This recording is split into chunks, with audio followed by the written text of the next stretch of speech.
基本上就是要提醒大家，我們現在其實已經進入戰爭狀態，只不過它是沒有槍火，人没有槍炮，然後沒有硝煙而已。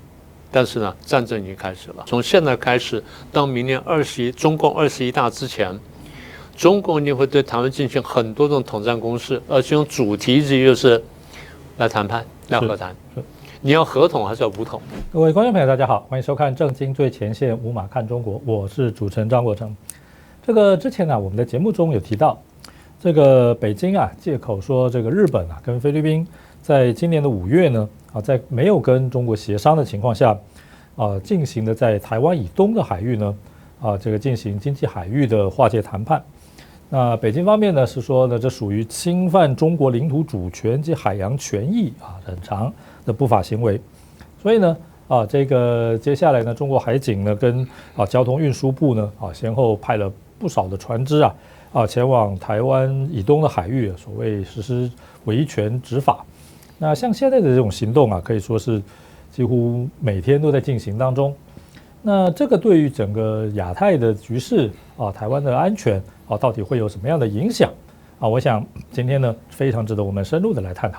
所以我們還是請國際政治最權威、兩岸問題專家、國立台灣大學政治系名譽教授閔居正閔老師來到我們節目，跟我們呢好好的來談一談這個問題。主持人好，各位觀眾朋友大家好。好，謝謝老師。我想這個大家都知道，這個國防部也經常公布相關的訊息總的來看呢，就是中共現在對台灣呢展開這個所謂灰色地帶行動，或者是灰色地帶侵擾。那麼之前呢我想談過了空中海上外交法律心理戰這些層面。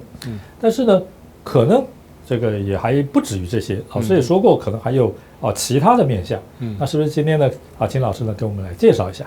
對，上次我們談了那個空中跟海上了，當然因為大家現在對於海上的部分比較在意，因為中共不断的過這個海峽中線啦，進入這個經濟海域甚至到更接近的這個地段海域呢，還不只是地段呢，更接近的海域呢來進行侵擾。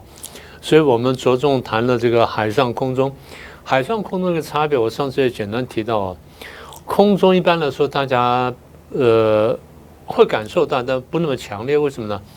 海峽中線是條隱形的線，當然就大家感覺知道在那裡，然後飛機過來一下再回去很快，是大概幾秒鐘的事情，甚至就是有時候可能就是1-2秒鐘的事情。他要過來久一點點就幾分鐘回去就很快，船進來再出去就慢一點點，所以大家的感覺會比較強。但是我們現在真正說中国人对台灣的灰色地帶作戰，應該這樣說，所謂灰色地帶作戰，我們上回也講過，就是我不爆發真正熱戰，不爆發射擊戰，不動用武力的情況下呢，我開始對你進行主權的跟各方面侵擾了，然後侵蚀你的主權、你的管轄，甚至侵蚀你的層面。這是我們對於這個灰色地帶作戰或者叫灰帶作戰的一般的說法。當然了，就學界也好，政界也好呢，我們上次說過，對於什麼叫做灰帶作戰呢，還有應該差一些爭議。但是就是從中共的角度來看，凡是能削弱你的這事情我都做。是，所以從我們角度來看，就是中共凡是任何削弱我們，只要他沒有開槍以前，都可以稱為灰帶作戰。這是我們一般的定義。所以上次講了海上、空中啦，然後外交等等或法律等等，這些是一般大家比較固定稱為灰帶作戰的。那今天我們回頭檢視呢，如果說用比較寬廣的定義的話，那應該包括什麼？像網絡戰啦、資訊戰啦、心理戰啦、混合戰等等呢，都應該包括在內。所以上回我就留了個尾巴嘛。那麼今天我們就直接去談談，說第一個是網絡戰。網絡戰一般人其實他應該這樣說中共幾乎每天都在對我們打網絡戰，不能說幾乎，根本就是每天在對我們打網絡戰，只是一般人感覺不到。我們政府機關呢，跟一些特定的一些單位了，或甚至一些大的公司行號呢，他比較有感覺，因為他真的是每天無時無刻不在承受這種攻擊。簡單說，用英文來說叫 DDoS， 用中文來說叫做一個翻譯我不太喜歡，叫分布式阻斷服務攻擊。那麼也就是說，網絡我們是經常提供服務的嘛，因為理論上一天24小時，每時每分都有人想要使用網絡，是，所以網絡服務它的提供是不间斷的。那針對這個網絡的這個服務呢，它進行攻擊。那什麼叫分布式呢？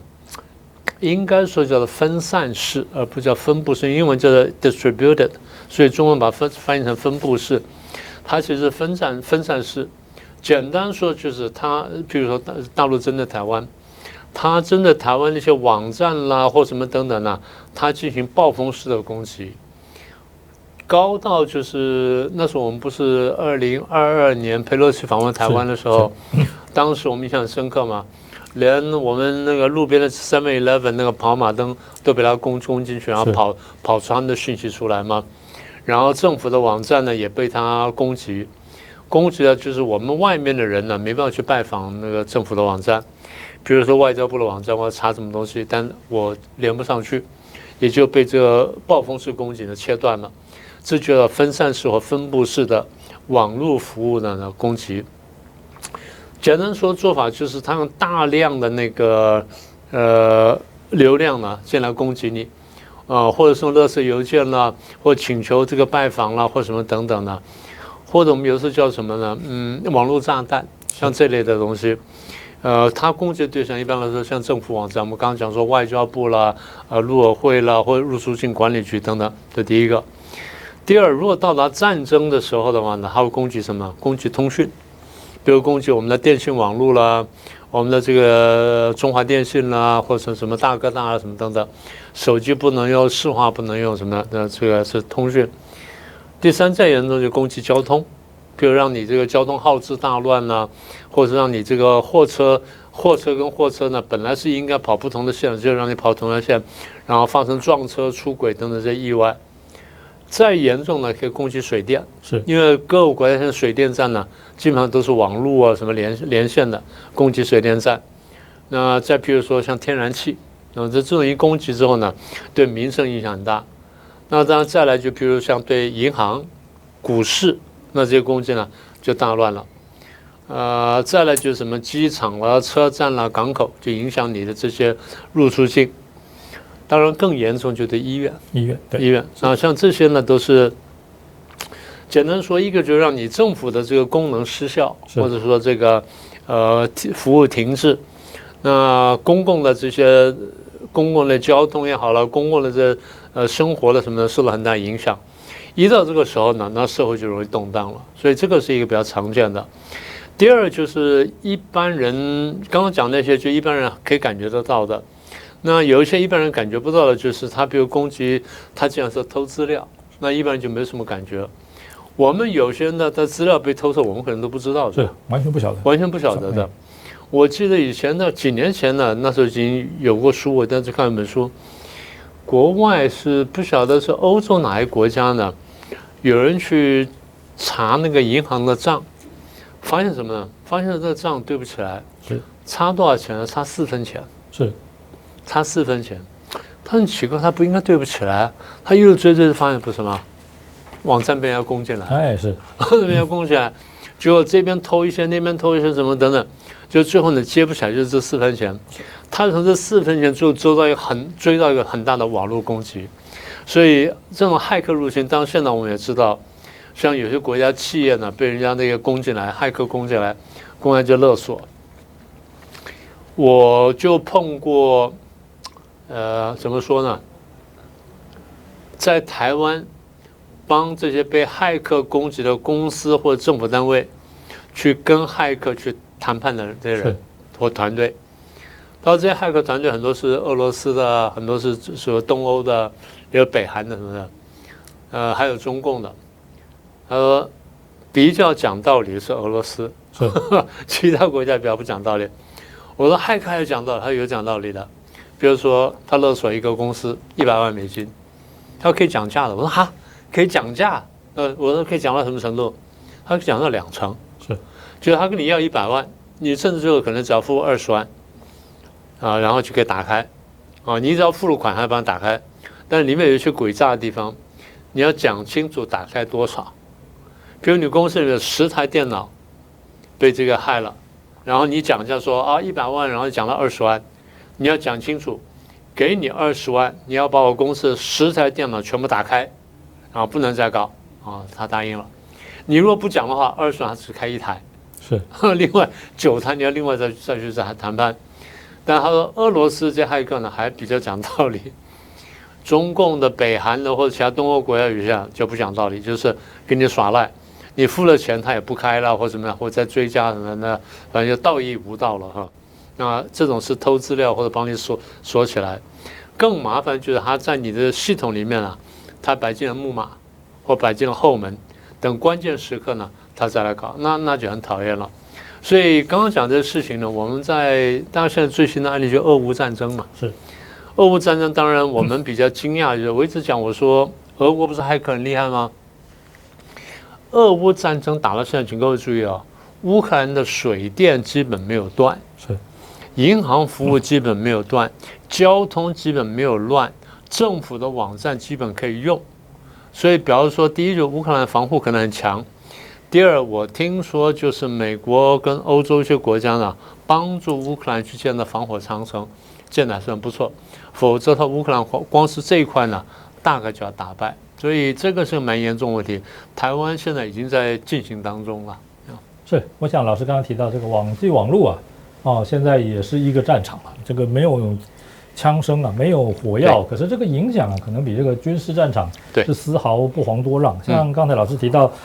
這個網絡的攻擊可以癱瘓通訊、交通啊，這個水電啊、銀行啊這些。這個以前我記得有一部電影啊，這個好多年前了啊，是這個布魯斯威利演的啊，這就叫在台灣的時候上演叫《終極警探4.0》，他就是講一個恐怖分子就是害入了這個美國的這個東岸的這個整個網際網絡，所以一下子沒水沒電，然後交通也停擺，號誌燈亂擺。等等等等等等，所以這個當時大家看了覺得這個好像科幻電影，可是現在看起來真實的，已經是非常真實，對，有這個潛力了。對，非常真實。是。那像剛才老師提到這個駭客入侵偷資料，有一部電影我也記得，就是史恩康奈爾演的，他就是演一個巨偷。那這個巨偷很厲害，什麼偷呢？他就是什麼駭入，好像不知道哪一個國家的這個銀行所有賬戶，然後呢就從每一個存戶的戶頭裡面，好像就是偷1毛錢。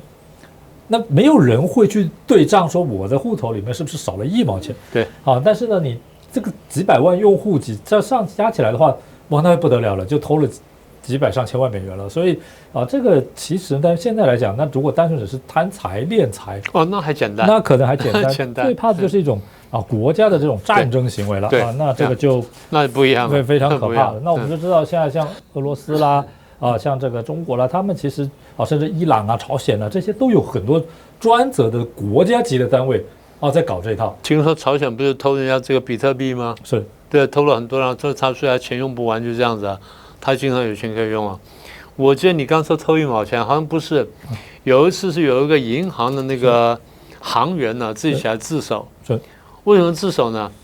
他不是每次要算利息嗎？4捨5入嗎？對，他把4捨5入那個。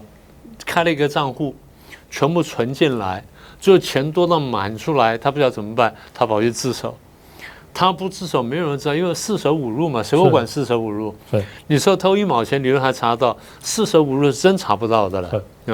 所以我想呢，這個我們講各位觀眾朋友呢，我想每一個人的銀行賬戶裡頭的這種個位數字到底是多少錢，我相信可能很多人是說不出來的，但是很多人連你有幾個銀行賬戶，可能都要想一下，對，才曉得。所以我想，現在社會大家太依賴這些數位化、網絡化的這些東西了，所以這些東西相對來講方便是方便，可是也可能是非常脆弱。沒辦法，你這社會進步到這個程度，你不用都不行啊。你說我現在不用智慧型手機，基本上你沒有社交生活了，你沒有朋友了，甚至於說，可能日常生活很多的這個事情聯絡也聯絡不上，網絡這些說像3G 網絡也都沒有了。所以我的手機如果不夠先進的話，是不是連電話都接不到，打不出去？所以我想這個時代的進步呢，其實也帶來了很多潛在的風險那這當然呢，這個老師也跟我們說過像這些可能是來的暗的這個用偷的這個，但是呢，我們看到也有明的就是什麼呢？就資訊戰認知戰每天這個。在台灣呢，不管是哪個社交媒體社交群體，充斥着一大堆的假賬號然後這些假賬號呢，啊，這個各式各樣的訊息啊，然後有各式各樣的群組啊，這個可以說是滿天飛。那有些呢，一看當然知道就假新聞，可是有些呢說的這個活靈活現，然後呢也不直接跟你談政治，而是談別的啊，先把你的這個搜尋的慣性掌握住了再說。那像這個呢老師也是跟我們講一下，說是不是也跟這些這個集權國家的這種特定的公式有關係？對啊，那個我問你啊，你的手機上有多少個同學群組？那太多了，太多了。有多少個朋友群組？那也太多了啊。比如說你去爬山了，或跳土風舞，有沒有幾個群組？那也可能有，太多了。對。所以你群組裡面傳的不一定都是爬山的訊息，是，也不一定都是什麼土風舞的訊息，是，也甚至不一定是股票讯息，是。經常在股票群組裡面，你會收到一些什麼什麼兩岸關係的啦，或者是美軍的武器啦，或者中共好棒棒啊什麼的呢？這些東西呢，有些當然一看就知道是假的，就像你剛剛說的，有些可未必是假的，是，有的是半真半假的，有些假訊息說美軍在哪邊被打敗，那可能是假的，有的是美軍被打了，但是呢，他可能要反擊了，他沒有跟你講美軍反擊成什麼或都成功，他只告訴你說美軍被打了，然後呢軍營被炸了，然後就死了好幾個人，美軍什麼等等等等，他是選擇性的什麼呢？他不完全是假，他真的。但它只給了一部分東西，所以你收到這種東西的時候，你說它全部假嗎？也不是啊。但你說全真嘛？當然也不是啊。是。但是這種半真半假或者一真一假的訊息會導致什麼結果呢？人的判斷失準，人的判斷失準。那我只跟你講一些譬如說對方失敗的案例，講講我成功的東西。現在各位看看啊，你光說最近。中共最近有多少突破性進展？你想想看。那聽了說多了。對啊，你隨便想想看啊，什麼麒麟晶片嘛，這前幾年講的，然後有什麼登月計劃，或者說什麼太空計劃什麼的。那最近因為大家講什麼量子了，要講什麼呢？所以它的什麼晶片有多大進步啊？然後最近還什麼造出光刻機了？我正想說這個事兒，光刻機都造出來了。所以這個消息發出的時候，荷蘭的這個 ASML 的這個股票跌下來了。是，這是真新聞嗎？不一定，是不一定。所以我有朋友形容的非常好，說起來嚇死人，做起來笑死人。是，所以前幾年一個什麼東西啊？DeepSeek 不就是這樣的嗎？是 DeepSeek 在講它多厲害，多厲害，多厲害，就真的用下發現，也不過就是這樣子，也不過就跟別的國家那些中階的什麼差不了多少。對，有的地方他當然做得到人家做不到的事情，但是那個東西人家開發下很快就做到了。然後他說的開源不是，他是蒸餾人家東西，是他們最後只能叫逆向操作嘛，或逆向工程嘛，然後把它蒸餾出來。嚴格說這是不合法的，是，但是他把它拿来就要拿來大肆吹噓，所以你說假新聞嗎？也不完全是假，但你說真新聞嗎？絕對不是真新聞。所以這種東西呢，其實最迷惑人心。那你說，它沒有效果，其實還有效果。其實台灣現在看到的，我經常講，我說中共天天對我們打這個認知戰，大家都沒有感覺。為什麼我經常提醒大家，就是你在手機群組上看到那些帶政治性的，或者說講說美國最爛，中國好棒棒這些新聞啊，不管是不是政治性啊，大概都不太可靠。簡單說，一個就剛剛講說他給你假新聞，一個就給你這種半真半假的。再一個什麼呢？新聞是真的，但他給你放大爭議。是我們不舉實際例子了，譬如說台灣社會裡面什麼哪個地方出了什麼紕漏啊、治安問題啦，或者說放水淹了什麼東西或什麼等之類的。你說這事件大不大？對當地人來說絕對不小，所以大家政府應該去處理。那政府有沒有去處理呢？有去處理，處理的好不好呢？不一定好。但是呢，如果說中共有心要打認知戰的話，就把這事情放大。政府去了，但他只是敷衍。然後為什麼敷衍呢？第一，這個可能不負責任；第二呢，這個人在裡面可能有貪污啦、有舞弊啊、有什麼等等等等等等之類的，所以呢，他跟你敷衍去做了。之後發現有弊案什麼等等，所以搞出來了，搞出來最後呢，怎麼好心鬧大呢？大量轉貼。所以我經常在電視上跟大家講說，你看到什麼古怪新聞什麼，不要傳了，不要傳，因為你傳着就等於是幫他傳播，等於是幫他去進行反面宣傳。不管是轉貼、評論、短影音、留言什麼的呢，都是這樣。所以很多事情呢，從一個很小的題目呢，就可以變成全國性的議題。這種議題其實我覺得它最大特色在哪裡呢？第一呢，它操縱恐懼啊；第二，它操縱憤怒、焦慮跟憤怒。人呢，我們不是讀政治學常講的社會動員嘛？我看了一下啊，其實動員呢，大概基本上有2種動員方式，一種是用仁愛或者用慈悲或者用愛去動員，是它是有力量的啊，它感動人的。但另外一種動員更有力量，仇恨动员更有力量。你比較古今中外這些東西，所有這些不管是政治人物或是將軍在出發戰爭前講了些什麼東西，挑起仇恨的話，他不會講一些挑起仁愛的話或挑起慈悲的話。挑起仁愛跟慈悲，那是很難去對抗敵人的；挑起仇恨呢，是最能對抗敵人的。甚至有的時候覺得他其實不是敵人，但是你把他塑造成敵人，挑起仇恨之後呢，就很成功的制造出一個議題出來。希特勒對猶太人，中共對於少數民族，中共對於法輪功都這樣幹的。所以這個走下去呢，就我們說的認知作戰，它從資訊戰呢，很容易就走到這個認知作戰。我們通常講說資訊戰呢，我們比較強調提供了資訊的部分；認知作戰我們比較強調什麼？它產生的效果的部分，或者它想要產生效果的部分。所以認知戰比較更針對人的心理呢去操作。像我剛剛講說放大事件也好啦，或挑起仇恨也好啦，或仇恨動也好。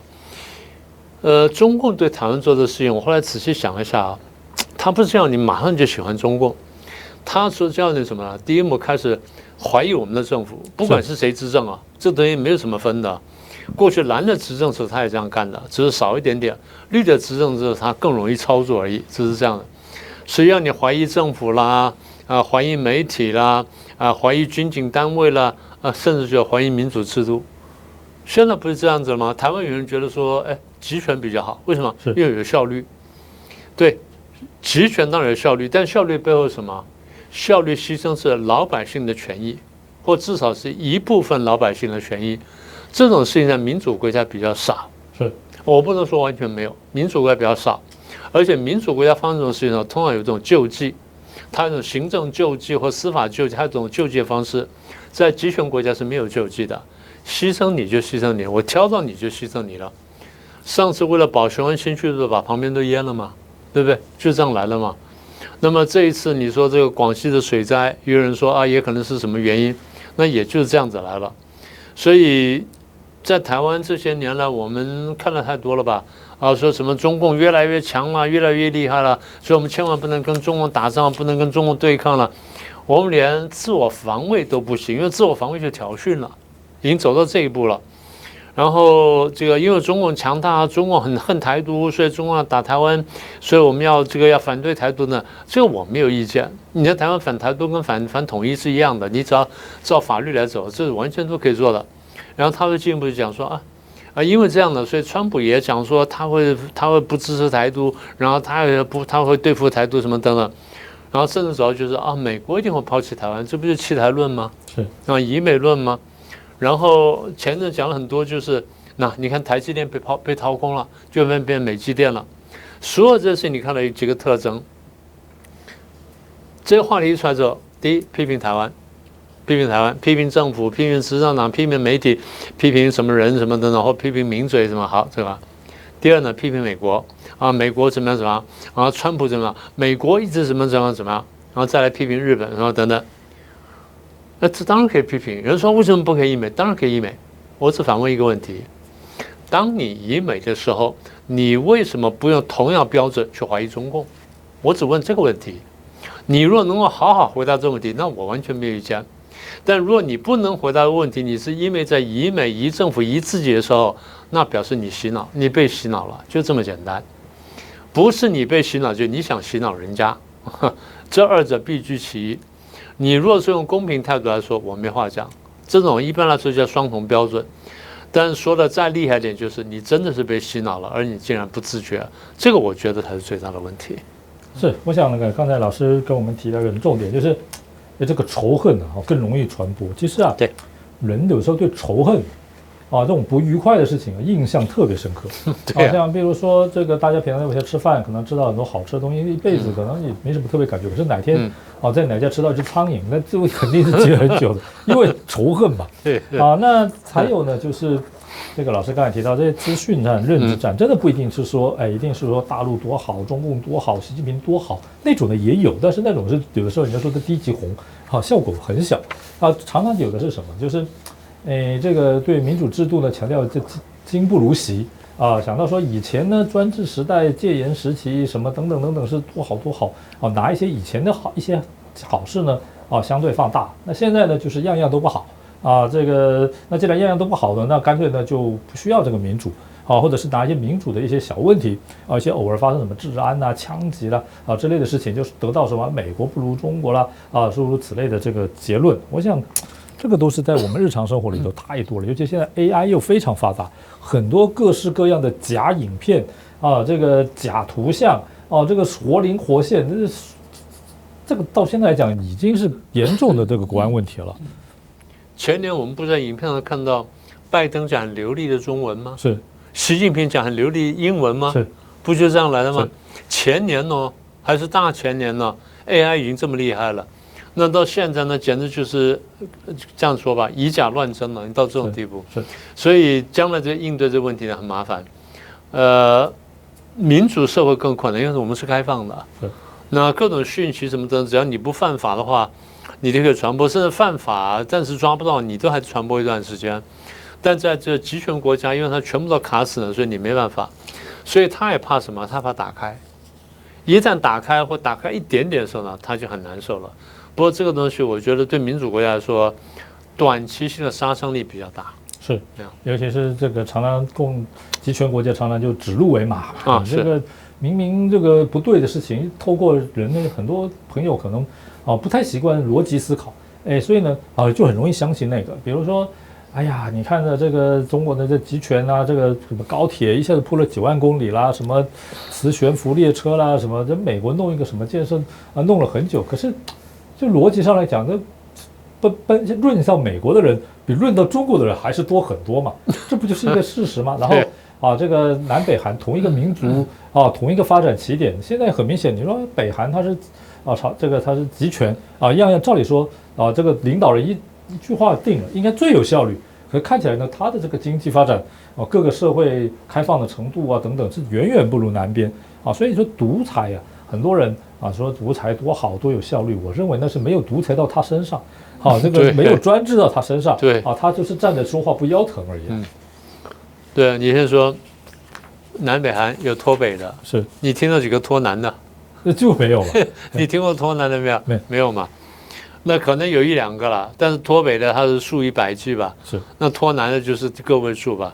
就像你剛剛說的，那潤到美國去了一堆，然後怎麼潤進美國的那路線，大家還這邊研究了半天。有人研究潤進大陸路線嗎？是。我從雲南偷渡進去比較快我從這個東北偷渡進去比較快，我從這西伯利亞偷渡比較快，還是我從這中印邊的偷渡比較快？有人研究這事兒沒有嘛？那其實我們講過最簡單一個問題，我上次問過一個主持人，我說，如果你突然之間的憑空得了10億元，你要存起來，你存哪裡？只有2個選擇，一個北京，一個華盛頓，你存哪裡？這當然一定華盛頓了。所以他那個主持人被我問，就啪就笑出來了。那這個還用問嗎？我說對啊，我說所以這就很簡單了嘛。所以你的這個直覺就告訴你說哪邊比較好，哪邊比較不好。但是偏偏呢，當然在這存錢的時候，他存錢是這樣存法，但你要去看那個手機的時候，他又相信說中共比較好了。這個我覺得很奇怪，所以這個是一個很大的問題。是，好像這個以偏概全，對然後指鹿為馬。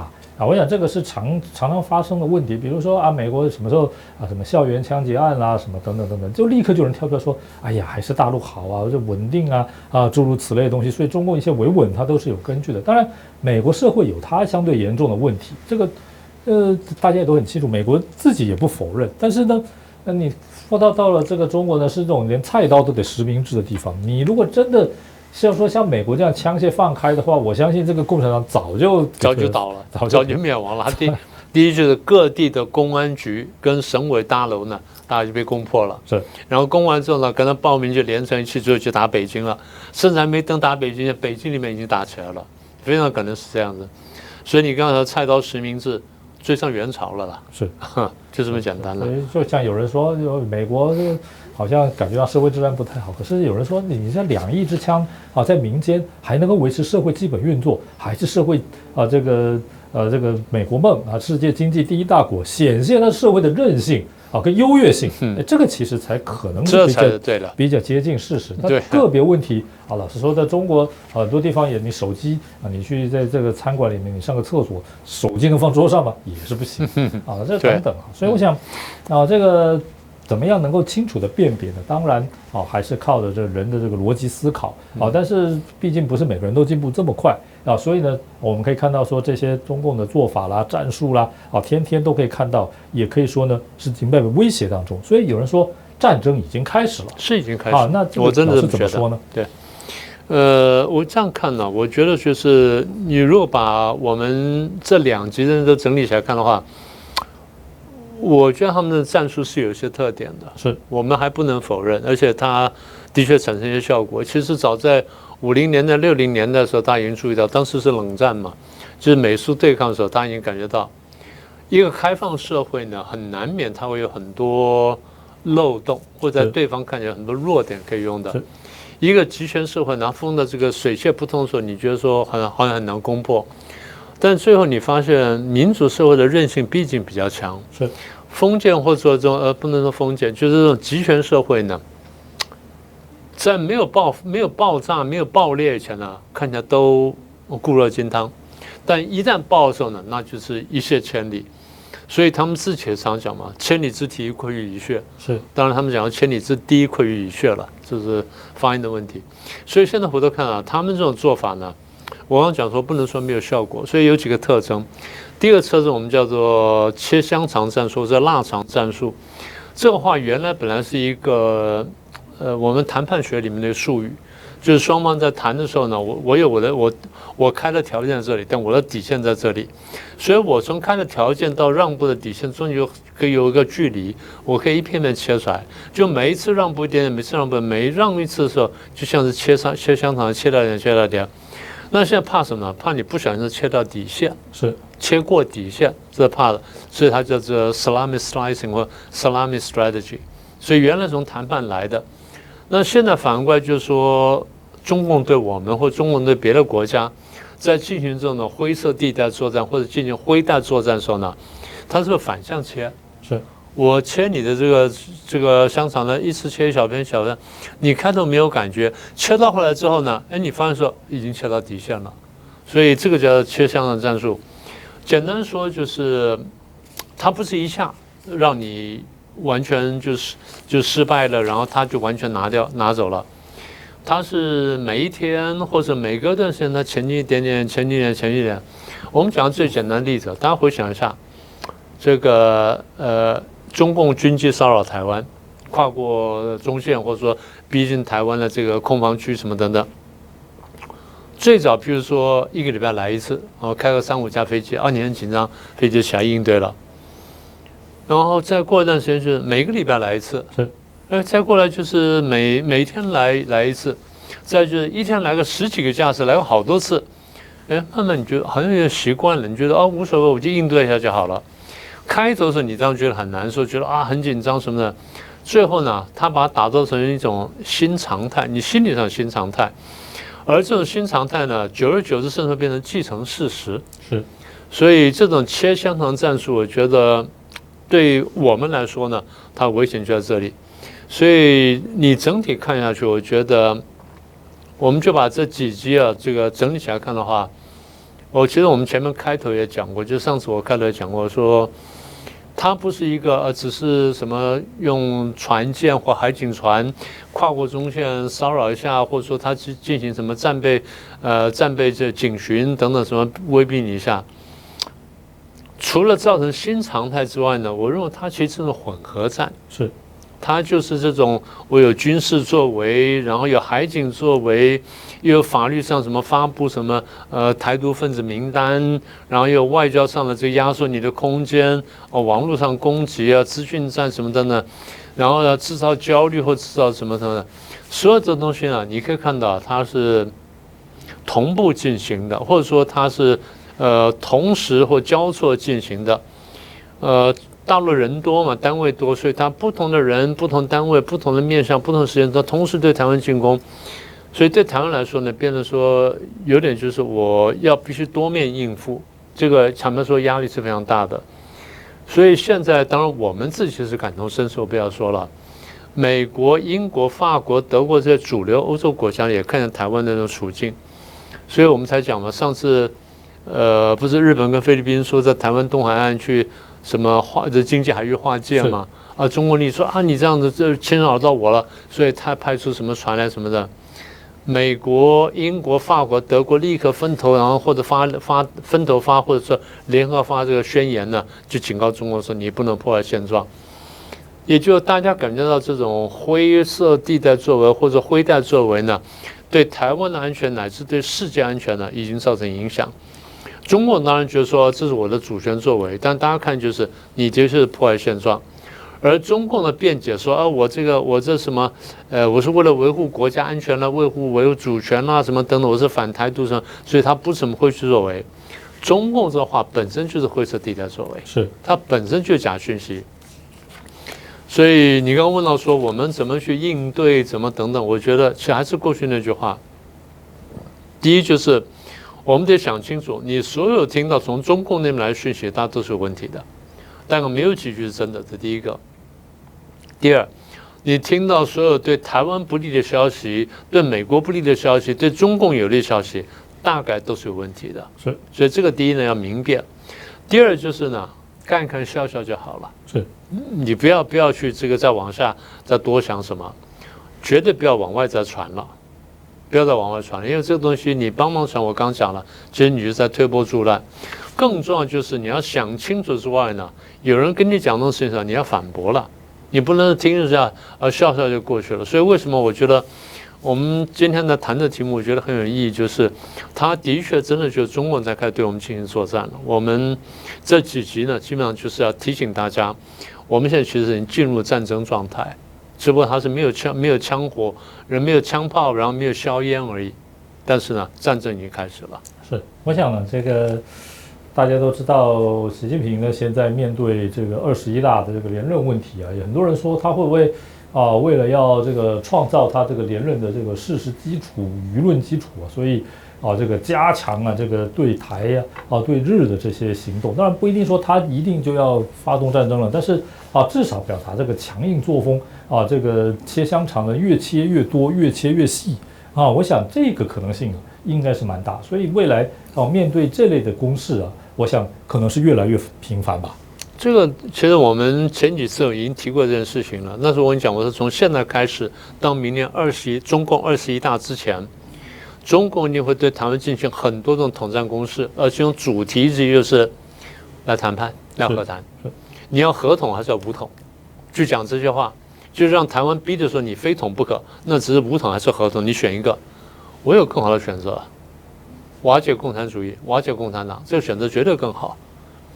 不要以為說大的講話一定有道理，大的講話有的是沒有道理的，好的講話才有道理，而不是大的講話。所以，對了，我覺得其實就是這個原因。這個問題呢，我們還真的特別注意。所以，如果真的這題目從現在開始到明年呢，我們大概1整年時間呢，可以來談。當然，它會反覆出現了，我認為是跑不掉的了。是，所以我想呢，這個未來呢，這個不管美國中國台灣這各方的這種博弈然後中共當局呢，它的這種積極作為，可能也不只是針對外部不只針對美國，針對台灣，可能它內部它對內的統戰那當然也要注重它維穩也好，爭取輿論高度也好，這個。挽救共產黨在人民心目中的信心也好，等等我相信我們有這種清楚的認知不管是生活在哪裡的這個華人的朋友，我相信都是很需要的。我想這個東西除非中共政權瓦解，否則我們恐怕得面對一段時間。不過還是那句話，大家好好注意健康，養好身體，我們會看到那一天的。好，我想呢，這個老師這麼說呢，我們是聽得非常的振奮啊。而且從種種跡象看來，這個人類社會呢，應該還是朝光明、進步、自由的這一方面在前進的。好，那麼今天呢，非常感謝明居正老師來到我們節目呢，跟我們討論這個灰色地帶，不只是海上空中看得見的軍機軍艦，也包括網絡的，包括甚至深入你頭腦裡面的這種灰色地帶侵擾。今天呢感謝明居正老師來到我們節目，謝謝老師。謝謝，然後也謝謝各位觀眾。好，那今天呢，非常感謝各位觀眾朋友的收看，歡迎給我們批評指教，然後按讚、分享、訂閱，按下小鈴鐺，我們下次再會。对，其實我覺得他的裡面的這些，真正還是他內部政治目的。我覺得那才是大問題，因為他現在的確面臨那個連任壓力，不要以為他沒有連任壓力。現在，當然你說他說我要連任，大家說你能不連任嗎？那不給他連任嗎？大家心裡都在嘀咕，你前3任搞了我們這麼多人下去，搞了我們家破人亡，現在你還要搞第4任。對，我們倆還沒垮台，我們身邊人全垮台了，我們過去長官都垮台了，然後有些同儕也垮台了，有些部屬垮台了，咱們倆是幸運還坐在這兒，誰曉得什麼時候那個刀會劈下來？是，所以大家覺得說會讓他連任嗎？能不讓連任一定不連任的吧？是，能反撲一定反撲了，一定是這樣了。所以我想這個真正它裡很大的問題就是整了太多人，所以沒有人會安心的覺得說他在第4任我會不被整嗎？對不對？這個而且所有的人就是好像說以前說什麼上海幫比較安全，結果看起來也不見得安全然後什麼這個浙江新軍呢？浙江新軍也不見得安全，馬興瑞也垮了。對說山東幫呢？也垮了。陕西幫呢？共青團呢？是你隨便數數看，我幫各位光數這光是標籤呢就10幾20個，你不要說人了，對不對？我光是標籤這些派別的標籤就10幾20個。那你想想看，有誰是安全的？我相信，坦白說，他自己也不覺得他是安全的。如果他覺得安全的話，他不需要這樣幹了，對不對？這不就我們說的上下交相宜嗎？是一個國家一個黨搞到這樣，還什麼意思？是，真的為人民服務嗎？是啊，而且像這個各路人馬，反正不管跟他近的遠的什麼樣的關係，你是軍隊系統的、上海系統的、什麼系統的，反正都是難逃一整。就是沒有一個安全的避風港，然後甚至說覺得這個是你不貪腐，不貪腐就不會被整嗎？我覺得也未必盡然。不好意思，大家都貪腐的時候，你不貪腐，你活得下去嗎？是，那個機關裡面大家都貪腐，就你不貪錢，你為什麼不貪錢呢？是，大家不就這樣看你嗎？這第一個，第二，你剛剛說，沒有人是安全的，苗華跟他關係不好嗎？是，何衛東不好嗎？陳希不好嗎？是，張又俠不好嗎？是。王岐山不好嗎？這都是好過的人，是，這是曾經跟他好過的人，那現在都不好了，那是到底誰出問題？我們還真很難說。是，我覺得當然根本就是我們都過講過這件事情，根本的問題是制度出問題，是體制出問題。一旦體制出問題的時候，沒有人是安全的。我不是說民主政治沒有鬥爭。民主政治有鬥爭，但民主政治鬥爭相對來說比較透明、比較公平、比較在台面上，不像在台底下呢，那什麼陰謀詭計都出來了，什麼怪事都出來了。所以現在我們看到大陸上流傳各種各樣奇奇怪怪的消息，跟那東西很簡單，21大要來了，大家準備搏殺了。所以不是我講，我們在這邊講，共產黨人，你們自己想想看。你從真正入黨爬到一定位置以後，你每天是怎麼過日子？你自己問問看，你就曉得。你半夜醒過來的時候，你會不會怕？這點你比我們都清楚。所以坦白說了，解決共產主義對大家都好啊。這個還真的是我們大家一起來努力吧。對，就像這個政治鬥爭，民主國家呢，就像世足賽嘛，在兩邊規則一定。對時間一定兩隊踢球，然後輸的那隊呢也就摸摸鼻子就下場了，也不會說輸的那隊集體處決了，也不至於共產國家集體勞改是這共產國家不叫敗方呢，可能就沒有明天了，去種田去了，種田算好的，是全部去餵狗了，那就慘了。而且規則也不固定嘛，規則這個是到底誰說了算啊，也沒有一個公正的裁判啊，那這個說實在是真的是危險。对，所以我們在說的时候，不是說民主完美無缺，我們只是說走到現在這麼複雜的工商社會時代呢，民主算是一個比較好、比較可以接受的制度，只是這樣而已。是，好，謝謝。好，阿里，謝謝你。